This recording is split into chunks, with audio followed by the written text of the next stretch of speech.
All systems go. Clear for liftoff.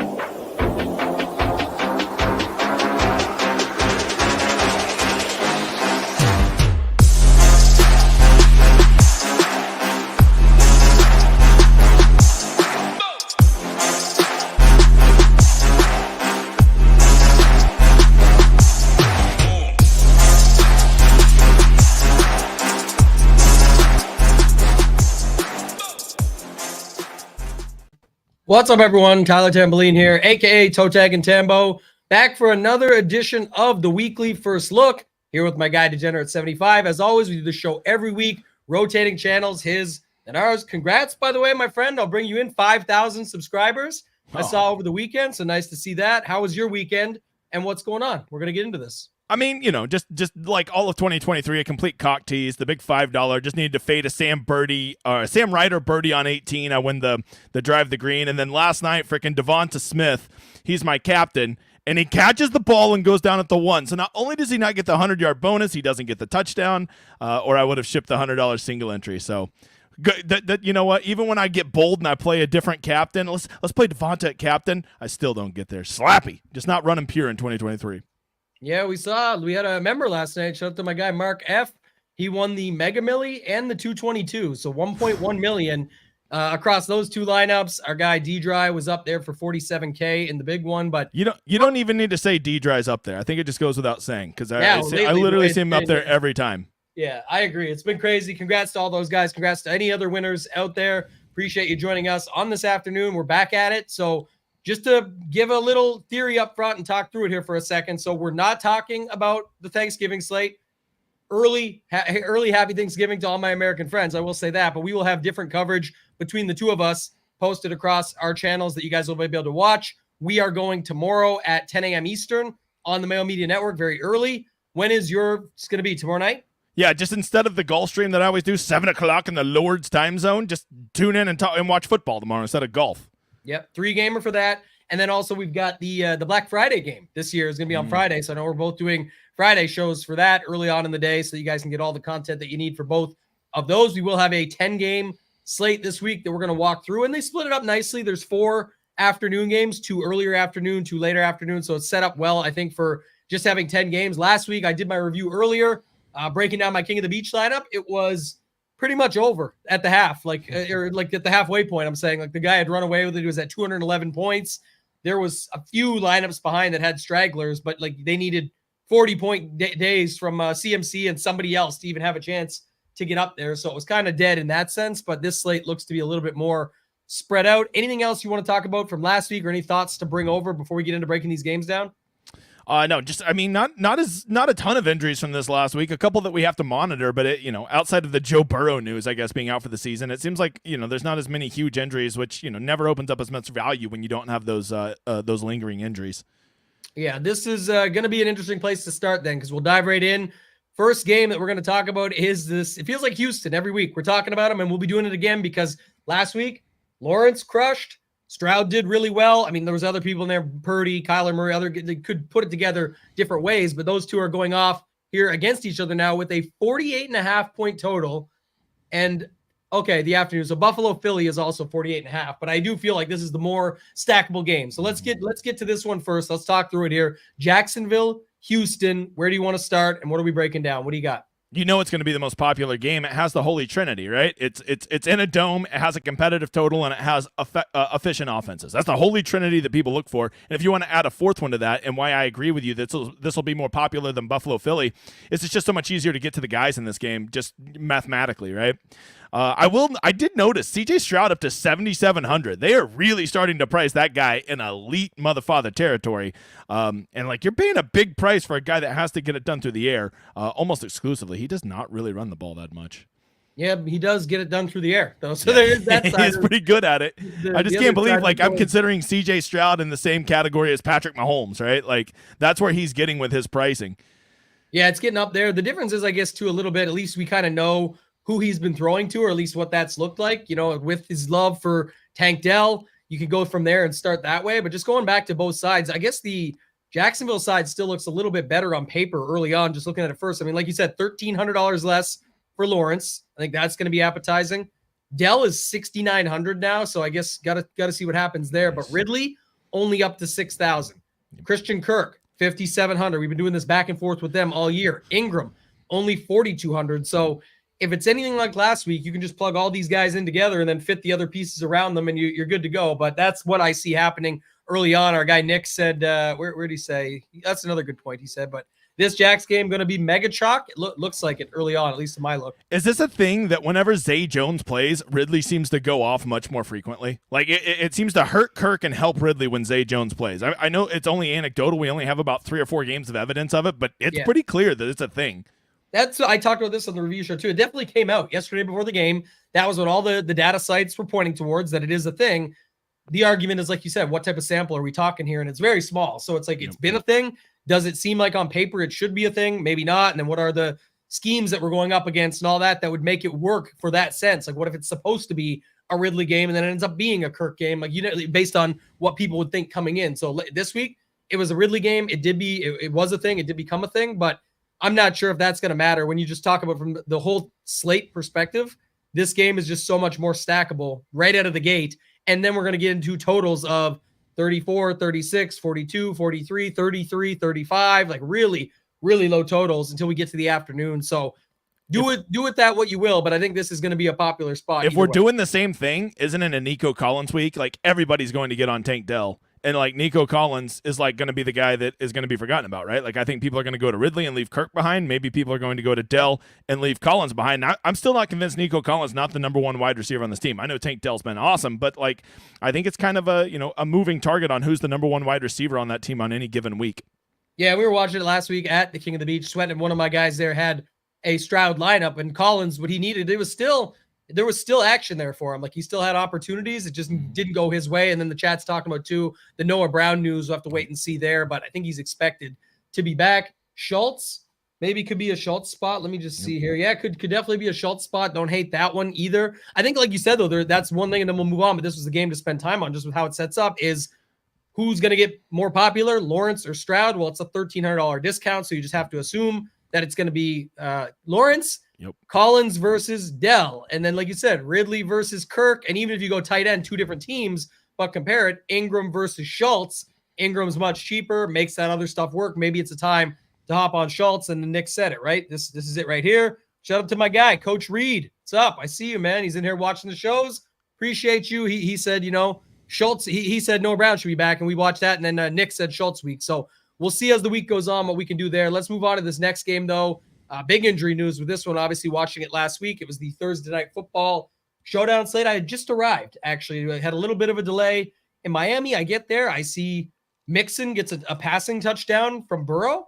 And then I see everyone say Burrow's injured. I'm like, what? He just threw a touchdown. He's fine. Like, no, he's injured. Apparently all this news had come out. They didn't show, like, he had the brace on his hand. Who knows what happened, but it looks like his season is done. So what's going to be Browning? Jake Browning? Think so. Browning, and then what? Who's backing him up? We just looked at this a minute ago. McCarron. Yeah, okay. Old AJ McCarron. Yeah, the my theory is that Joe Burrow was so shocked to see Joe Mixon not suck at football that it sent a shockwave through his body, ended up hurting him. So that's my working theory on what happened there. We got to watch out for Mahomes if MBS can ever catch a ball. It is unlikely though, still. But then if that happens, you don't have to worry about that, especially when the game's on the line. Yeah. So here's the game. Pittsburgh, Cincy, 34.5 total. We saw last week was another a bunch of AFC North battles last week, right? We had Cincy versus Baltimore. The news, Ravens get the job done. We had Pittsburgh versus Cleveland, DTR. We've seen Pittsburgh against backup quarterbacks. So what do you think of this spot here with Pittsburgh, Cincy? Anything that you can pull out of this game or anything that you like? I mean, I still want to believe in Deontay Foreman. Like, I really want to believe in him, but like Kenny Pickett is so bad. Like, he's just the absolute worst. And like, he's the one guy that directly affects Deontay, right? I still think Deontay is in line, even in a sloggy game like this. I haven't checked the weather. You're talking about Johnson, right? Yeah, Deontay Johnson. Oh, I think you said Deontay Foreman, but I was like, oh, did I say Deontay Foreman? Whatever. Deontay Johnson. I know who you meant. Too many Deontays on a Tuesday, pal. Deontay Johnson. I still want to believe in him. I think that he's going to get double-digit targets. I haven't checked the weather, but like if $4,900, he's just too good of a receiver. He gets too much volume. He's too electric to be $4,900. If freaking Kenny Pickett could just throw him the freaking ball correctly, I think he would be like the best price-adjusted wide receiver on the slate. Yeah, he looks good from that. Did you see what happened with Freiermuth last week? Because he came back. I know he didn't do much, but he's still 2,900. He got 1 target for 7 yards is what I'm seeing here. Yeah, okay, that's what I was wondering. So I didn't see much else, but I wasn't sure if there was something else that maybe happened that I didn't notice. Obviously not a main point of last week's slate, but just looking at it from here, I'm seeing the Deontay price is good, right? Like you mentioned, 4,900. And then you go down, what about Mixon, 6,300? Well, I say, it hurts me to say this as he's an OU boy, but Joe Mixon's not good. He's one of the few running backs, that just gets a ton of volume. And I do think he is going to have one of those 35-point games, 40-point games this year. And we're going to and it'll get his season average up to like 15 points a week. And we're like, oh, Mixon was solid. And we'll forget that week in, week out, this guy sucks. Like, he's just not good. And I just think that this is not going to be a good game environment. The one thing I could say that would make him appealing is maybe with a new backup quarterback, they're going to check down a lot, maybe adding a few more targets to Mixon, and maybe he can get there with 7 catches out of the backfield, because he sure as shit ain't going to do it rushing for touchdowns and having any efficiency to his game. That's what I wondered, right? I guess that's kind of the angle that people look at, like when, what are they going to do with their backup quarterback? And that's kind of the angle. Maybe it's that, but then at the same time, you could say, why wouldn't Pittsburgh just shut that down and make him see what he can do and go off of that? So I definitely don't hate it from that perspective. The other thing was the chat talked about it. Matt Canada, their OC from Pittsburgh, was fired today. So maybe they'll be able to find something. So Canada fired narrative. Tambo got to run with that. Yeah. And bad week for Canada. Matt Canada, myself up in Canada, the King of the Beach result, all those factors. But I definitely think that, Deontay was the one that stood out. Their backfield is tough to figure out. Najee was another good Warren week, though. I will say that. I don't know what he got up to here. 5,400 is his price for this week. So he's good. He's good. If you watch him, you're like, man, if that guy got a full workload, I think he'd be like a top 5 RB at fantasy in the NFL, because he's good. He's so involved and he's explosive. Yeah, they got to keep giving it to the other guy, Najee, though. So too much draft equity they spent on that donkey. Yeah, Warren's at least interesting, 5,400. But like the chat said, maybe you could see some dump offs to Mixon, that sort of thing, and pick his points up that way. I have to see how the overall slate breaks out once we're done. Maybe get a better idea of it. But let's move on. Another maybe sluggish game, we'll see. But it's Carolina, Tennessee, 36-point total. It's in Tennessee. Titans are favored by 3.5. First thoughts on this game here: Levis versus Young. Not good. I wanted to believe in old skinny jeans Levi's, but he's just not that guy, pal. He's not that guy. All you got to do is blitz him, and he just, he just clams up. He's not that guy, which then kills the value of all of his pass catchers, in my opinion.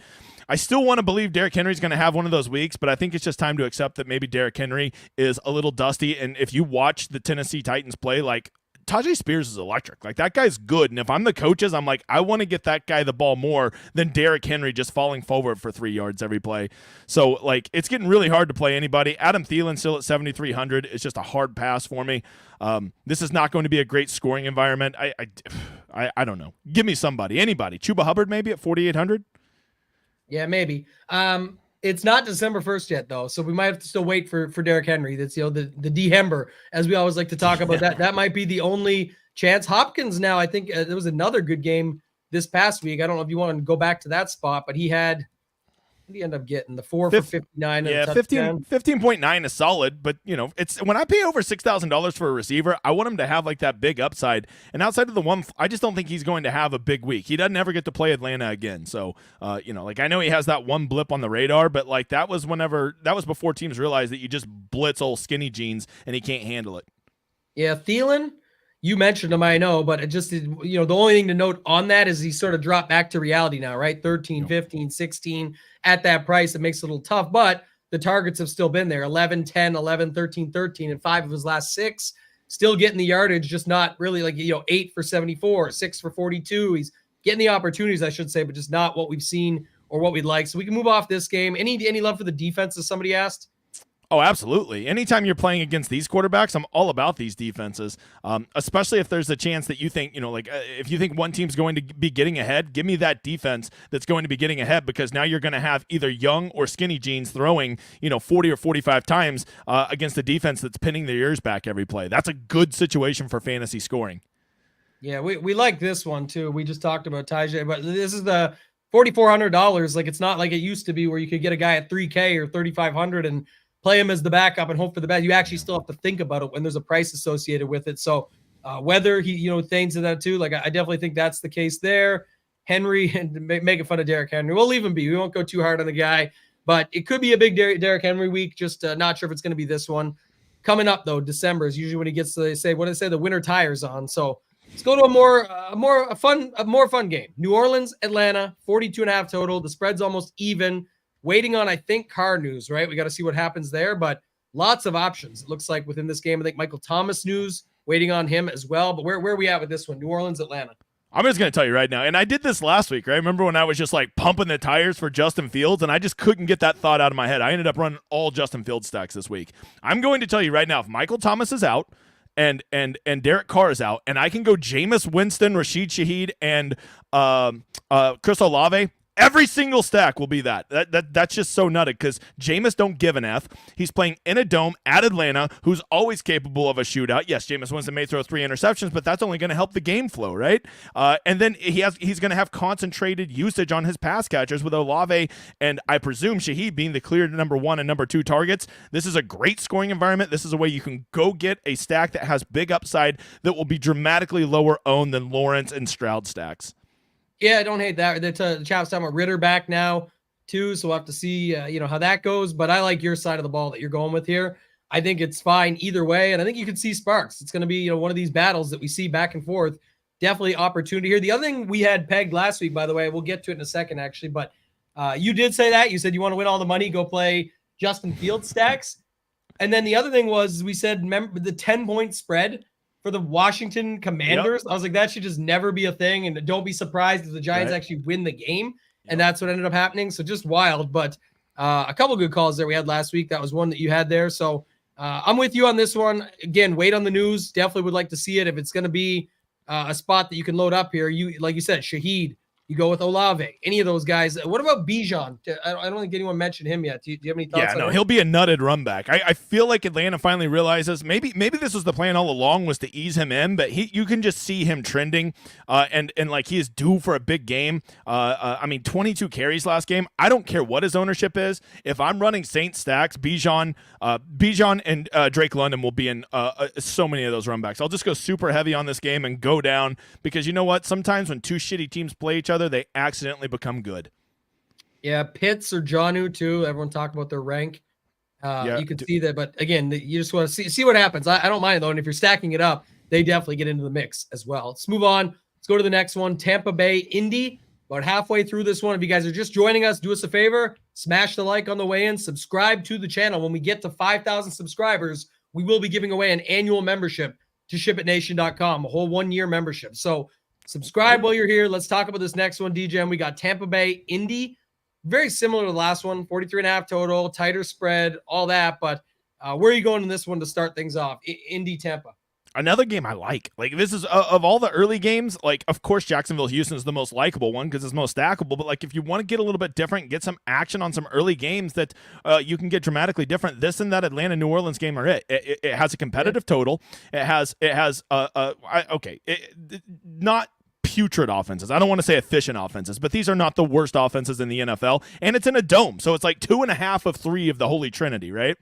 And with that, I feel like there's some guys in this game that are really concentrated in usage. When I'm looking at the Bucks, give me like Mike Evans and Rachaad White just continue to have a huge role cut out. And running it back over with the Colts, I think that basically Jonathan Taylor has taken over that backfield. They're just too invested in him. And then Michael Pittman at receiver. This is just a great game to get some secondary correlation in for me. And hell, I might even end up stacking it if I feel spicy. Yeah, and remind me of this, everybody, but when it gets later in the week, because I know we've got a bunch of slates before this. We're going to have the Thursday 3-gamer, the Friday one, but before Sunday, one of the stacks I would actually like here in this game, and it worked just a couple weeks ago, but Baker, White, Otton. And you just say, forget Mike Evans and Godwin for a minute and just kind of eat up and hope that when it's down there around the 1-yard line, 5-yard line, that sort of thing, they can just find between those 3 guys. Because all of them have good matchups on paper. All of them are very cheap and affordable to where then you can load up on another running back and your wide receiver slots and your flex and all that. So that's not something I would hate. And then even on the other way back, Pittman is a little bit expensive, but 4,800 for down, 6,800 for Pittman. I think you could definitely use an Indy guy there before I would go using Jonathan Taylor or something like that. Like Jonathan Taylor 6,900 at running back. Nice. I would rather 6,800 for Pittman and just use up the wide receiver spot there and then save it for something else. But I like this game. Plus he'll be like 1/4 the ownership of Jonathan Taylor. You'd have to think, right? That's what I'm looking at. They won't even be close. Jonathan Taylor will be so much more popular than Pittman. Yeah, Downs was a guy that was showing up early in the season a bunch. I'm not sure what happened these last couple of games here. His snap count's been way down, but 14, 26, 13, 16, like a bunch of good games before then. So I'll keep an eye on him as the week goes on as well. Battle here next. We got New England and the Giants. 33.5 point total. The Giants are underdogs at home here. What are we doing with this one?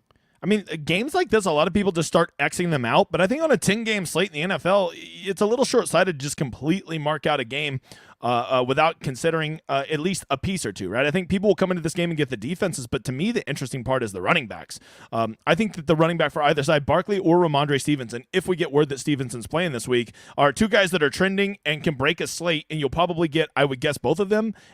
Certainly Stevenson under 10% ownership, and I can't imagine Saquon's going to be some runaway ownership train this week. So that would be the two pieces of this game I would want to come into and grab. You know, Demario Douglas now priced up to $4,400. I'm not playing a $4,400 receiver that is in a token offense. Yeah, and this was from like less than 20 hours ago or something. Is Ramondre saying he feels really good.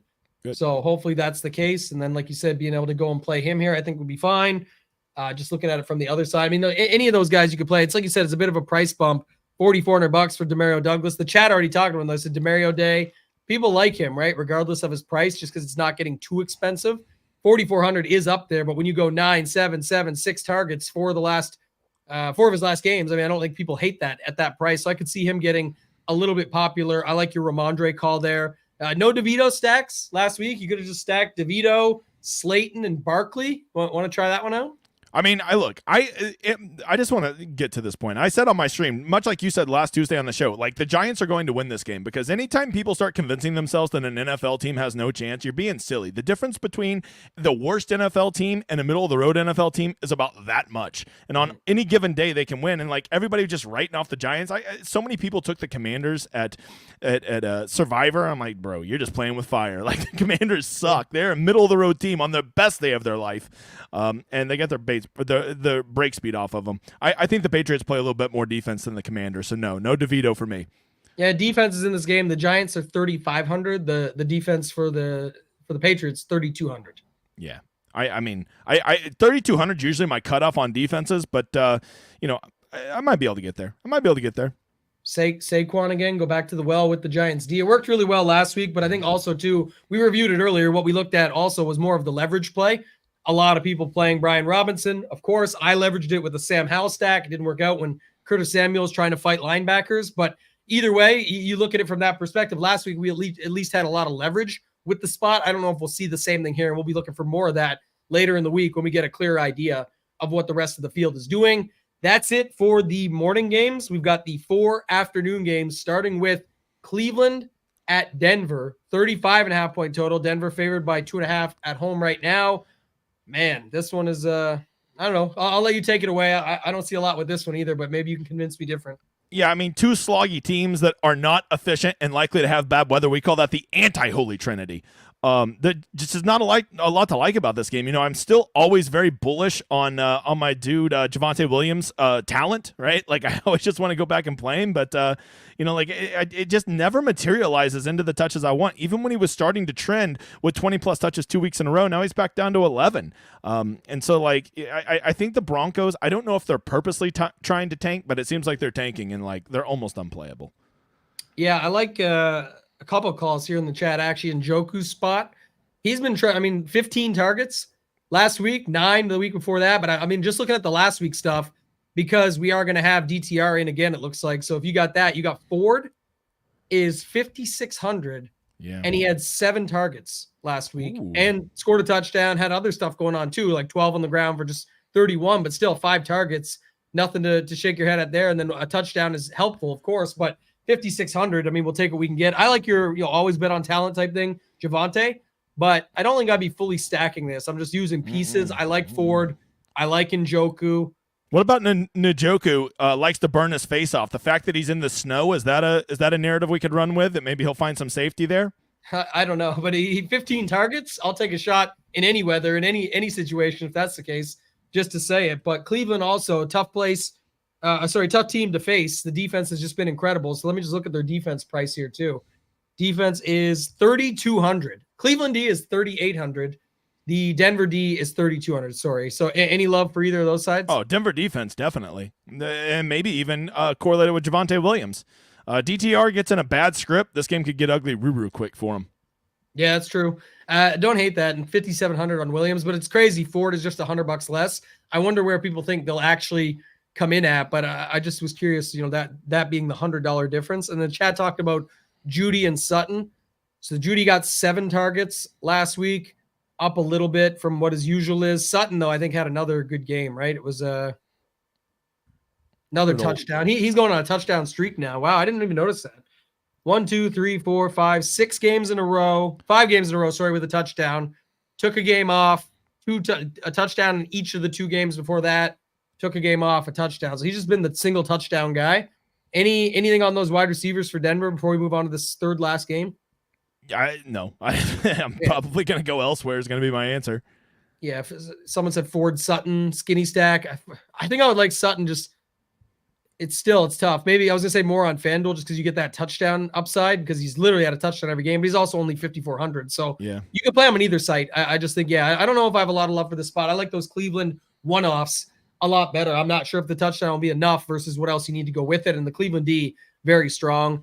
Next one here is the Rams and the Cardinals. And we get to talk about Arizona after last week and some of the stuff they did there. And then we also get to talk about the Rams. I think Kupp and Nakua are both slightly banged up, but as of right now, I think they're also both expected to play. So anything stand out on this one right out of the gate? First of all, it's only news if Cooper Kupp's not a little banged up, right? It's just auto assumed he's banged up every week. So we only need to say it as news if he's not banged up, which would be mind boggling. I'll tell you what, man, the 2 things. I think that the Arizona Cardinals offense was better last week than people think. Kyler just barely missed 2 bombs to a couple guys that could have really made that game a really, really shootouty. And my other take would be the opposite of that. I think the Rams, people want to believe that they have a good offense, but how many weeks in a row do we have to see? 17 points is their ceiling. You can have Matthew Stafford throwing passes to Kupp and Nakua, which sounds great, but they just don't score points, and they're kind of slow as shit. And I think I'm over them. So as much as I think that the Rams suck, I am pretty warm to the Arizona side of this game. Okay. Yeah, I think that's going to be something that we'll see because the total is 44.5, but I think people are fine with that. And it's also more of where they're going to pick up steam as the week goes on. I think there's definitely people that are going to say, oh, you know what? That worked last week. I can get back to that. Like Rondale Moore only went up to 3,600. Marquise Brown is still just 5,200. Play that Marquise Brown flop lag. I'm telling you, after he burned everybody this week, he was crazy owned, got 3.2. Give me all the Hollywood. And no, this isn't my OU bias, all right? It doesn't hurt, but give me all the Hollywood Brown this week. Yeah, I played him in King of the Beach. I really liked it, though, because in King of the Beach, Rondale was trending for 50% plus. He got to 52. Yep. And Dell was trending for 40 to 50, 40% plus. I think he got to 39. But you could get Marquise squeezed in the middle on the opposite side of Dell, and then the priced up for probability. You're going to get lower ownership at that, and tried to squeeze it that way. He had a couple bombs go his way as well. One of them was picked, and one of them was passer interference. So not much you can do, but at least he's chucking it his way. So I don't hate that flop leg call there. McBride still pops. His price still continues to stay down. He's 4,700. Not the best game that everybody wanted from him last week, and the price has gone up just a little bit more, but I definitely wouldn't hate it. The matchup on paper still looks good. Both Ds, 2,800 and 3K. Any defense love here that you could play in this one? Trey McBride, just watch him. The guy's good. The guy's going to be a star. Sometimes guys get stats, and you can watch them, they're just a dude, right? They just get a lot of volume, but this guy's a dude. He is a guy. Let's see the defenses in this game. I could definitely get on board with either of these defenses, probably the Cardinals, because I think they're likely to be playing from ahead. If we find out that Kyler Murray stacks are going to be popular, why not go Cardinals defense and pair it with James Conner and hope that they get ahead, and it's just a James Conner 2-touchdown game. Matthew Stafford is getting sacked all over the place and throws a pick 6 in the fourth quarter. Yeah, I don't hate that either, and that was one of the things thought about last week. I didn't go there, and it wouldn't have worked out, but just looking at it, like that's the same thing. If you got Kyler getting popular, anything on his side getting too crazy, Connor was back, right? These last 2 weeks, he's had 14 and 16 attempts, even had 3 targets last week. He's a guy that they can use around there. So I definitely don't hate the James Conner call. And if you wanted to pair it up with the D, then by all means, you could go ahead as well. Don't see anything else too much here that I want to go to or look at. So we can go to the second last game. This is going to be a interesting one. We've had this happen a couple times this season where you get the big total, 2 big name teams, and 2 big name quarterbacks. This is Hurts versus Josh Allen. We've got Buffalo in Philly, close spread, big total, all those factors, but very expensive to stack. AJ Brown, 9,000. Stephon Diggs, 8,800. You keep going down the board. Devontae Smith, 7,100. Swift is almost up to 7K now. Kincaid is 5,300 now. So how are we handling this one? Because we obviously know on paper what it looks like, but what's the angle here on this game? This is a game I'm too afraid to completely fade, right? Like these games that have these big totals with what we perceive as elite style offenses, to completely fade them, I think is a bit, hopeful on your end.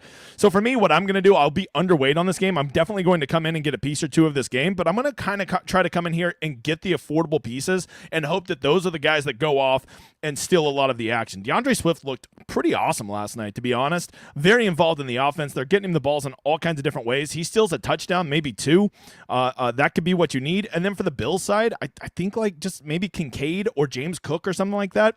You're going to get, they're not going to be low owned, but you could get them at reasonable ownership, hope that they get the touchdown variance in the game, and that gives you enough in that game to have a part of it, but also go get your stacks that are different elsewhere and hope you're scoring your points at a more efficient rate than the quarterbacks in this game are. Yeah, as it sets up on paper, if someone is going to stack this game, it looks like Josh Allen with Kincaid, someone else, maybe it's Diggs, maybe it's not, and then Swift. Mm-hmm. But to your point and what you bring up, and then Jerry Matt says it here too, if A.J. Brown goes low-owned relative to Smith and Swift, because of Monday Night Football bias, play him like people played Tyreek last week. And I think Swift would be the guy because the on-paper matchup going the other way is running backs against Buffalo. So I think that's where, let me look at this, but real quick.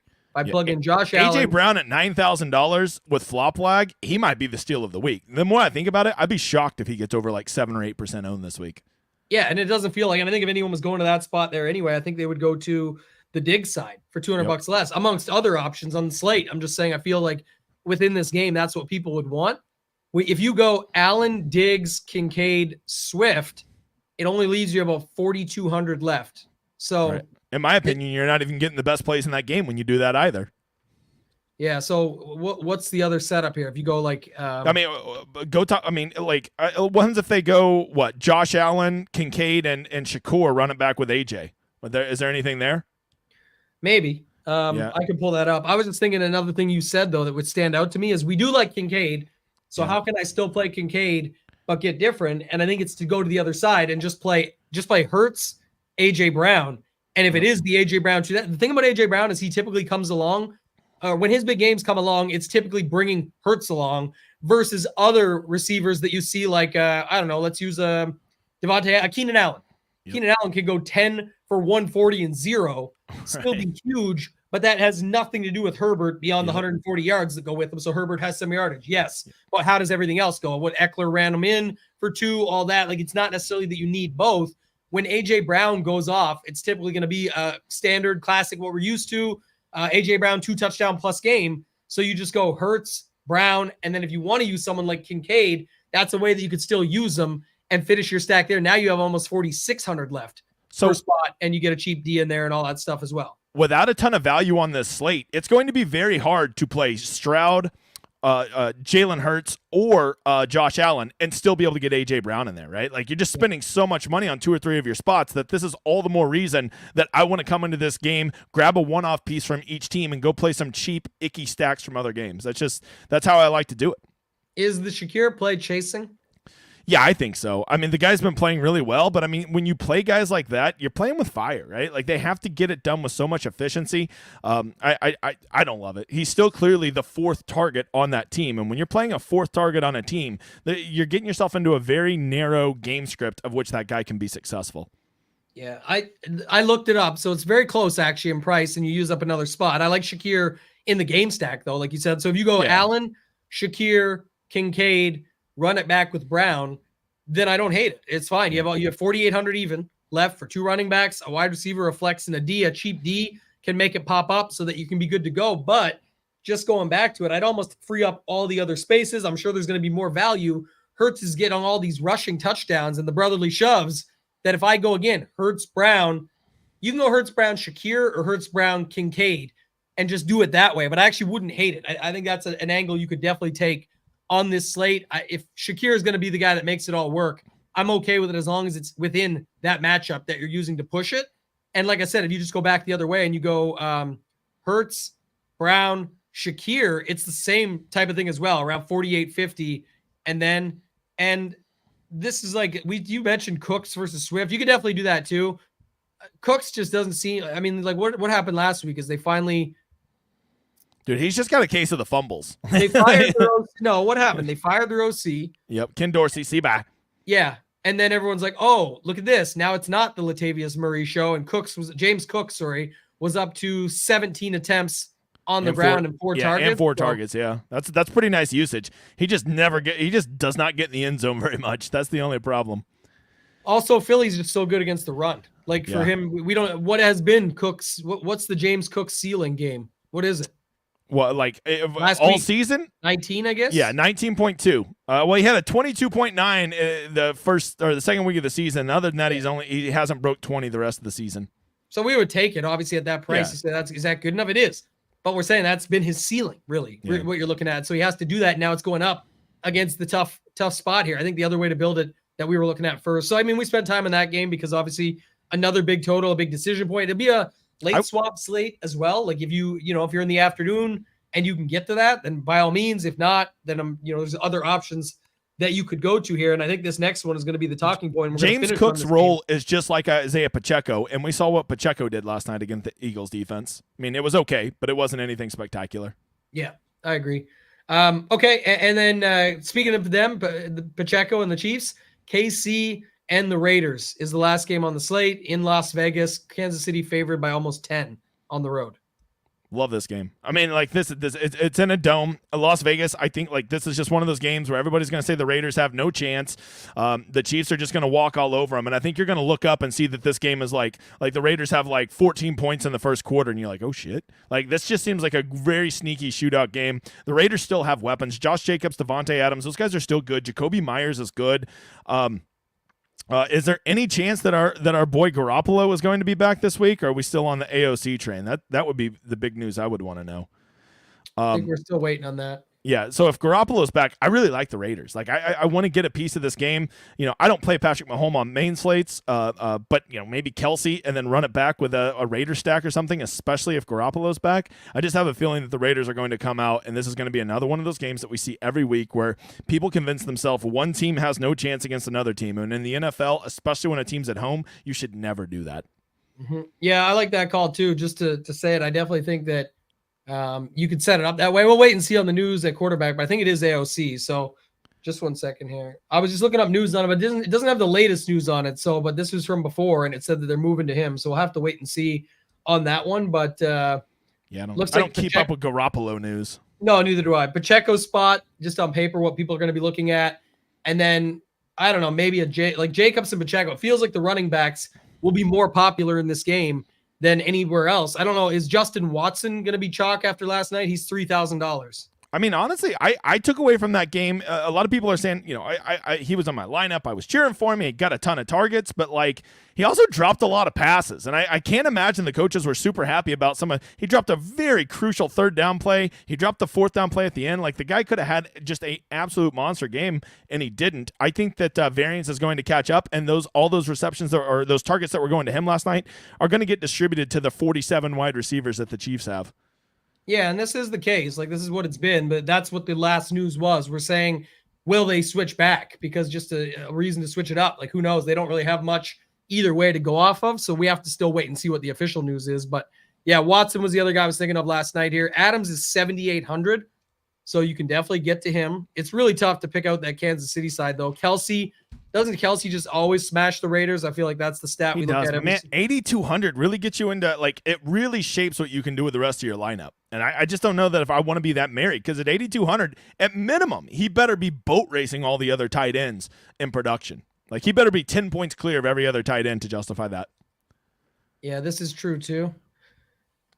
Chiefs D, elite, gonna maul this team. May not score, but the Raiders aren't going to either. I don't know. They're $3,100 though, so I could see them picking up steam as the chalk here as well. 3,100. You could play Pacheco and the D, both good matchups on paper, both what look like a good spot, and then that would be the thing though, right? Like, to your point, is if we end up getting a Raiders team that can actually show up and put a couple touchdowns on the board, all that goes out the window, and that is the leverage spot. Because if Kansas City D, one of them, I'm saying, is if Kansas City D picks up steam and it's the Pacheco play with the D, you can flip it completely. You can go to Jacobs and the Vegas D. You can go with some passing stacks here instead. Like, there's lots of different ways that you can mix things up here. So anything else, any other thoughts on this game before we go to final thoughts? No. If I play anybody, it'll be the Raiders side. All right. Anything else you want to mention? If you guys have questions or anything, throw them into the chat. But we're rapid fire these days, my friend. We're getting through these slates now. We're starting to get a rhythm. So 10 gamer. I know we got a bunch of other football coming up these next couple days, so it's going to be a good week. But anything else, final thoughts for this slate that you want to talk about? If not, maybe we'll spend 2-3 minutes here, just quick talk on the Thanksgiving slate. Yeah, and I want to get through Friday afternoon, get through the 3-game and the 1-game slate, and then I'll really start to get my focus on this. But I will tell you my initial instincts right now. The last couple Tuesday shows we've been doing this, I've really started to fall in love with the idea of like, what are my gut instincts, and then try not to journey too far away from those unless some news breaks that opens up value or changes stuff. So as of right now, I definitely got a feeling where I'm leaning early in the week. Yeah, I like that call too, and that's sometimes best. Like, you can even go back. Remember, people made fun of us for doing these shows on Tuesdays. Like, well, first of all, it's the first look. Second of all, sometimes you can go back to these and just get your initial feel on a lot of your thoughts that you had, because that's what it was. And then what ended up happening is a bunch of news, right, wrong, or indifferent, that changed up your thought process from you were already pretty clean and clear on it. So definitely don't hate that. You plug your stuff. Yeah, show it up there, what you got. Talk to the people about dgen75.com and your show schedule coming up this week. Yeah, so crazy week. I guess I'm blocking half of it with my big frickin' dome. But the Wednesday, tomorrow night, Wednesday, 7 p.m., when I always do my emergency golf stream, there is no golf this week. We're doing NFL for that 3-game slate. Friday morning at 11 a.m., that's the Lord's time zone, Central, you donkeys. I'll be breaking down that solo game that's happening Friday. And then, of course, I still have my college football show Friday night at 7 and my NFL stream Saturday night at 7 for the main slate. So just a slight tweak. Just these two ones up here are different. And Ron's going to beat the shit out of a turkey. You need to know that, too. Yeah, it should be good. Let's quickly get some predictions on these games early. Green Bay, Detroit, who do you got? Well, man, I was Green Bay, Detroit. What's the line off the top? I don't even have the line. Let me scroll over here. This has the 47-point total, and Detroit is favored by 7.5 at home. Give me Detroit. Go with the favorite. It might be all favorites here. People are just going to parlay them all together, but someone's going to mess it up. That's what somebody was saying last night, and I agree. I think there's good DFS plays in this one. Like, a lot of people will stack up, but because, you know, the way the day works out, some people don't want to be dead after the first game, but that could be the case. I just watched it happen. I think that game's perfect because there's going to be some low-owned pieces you can go in there, and if you can hit the nutted low-owned piece in the first game, it really allows you to play the game the rest of the day, because then you can just start grabbing chalky pieces and have tons and tons of people blocked out who are not playing late swap. Yeah, and you look at the total, 47, but the next game has a 48.5-point total. So Dallas, Washington, Dallas favored by 11 at home. Washington sucks now. We all just watched that game last week. They lost to the Giants, of course. What do you think about this one? I think Dallas favored by 11. Yeah, Dallas is going to beat the brakes off of them. If this game were in Washington, I would take the Commanders no matter what the line is. But Dallas is just a different team at home. Like, they play really elite at home. So I think they're just going to boat race them. I think this game's over by like the third quarter.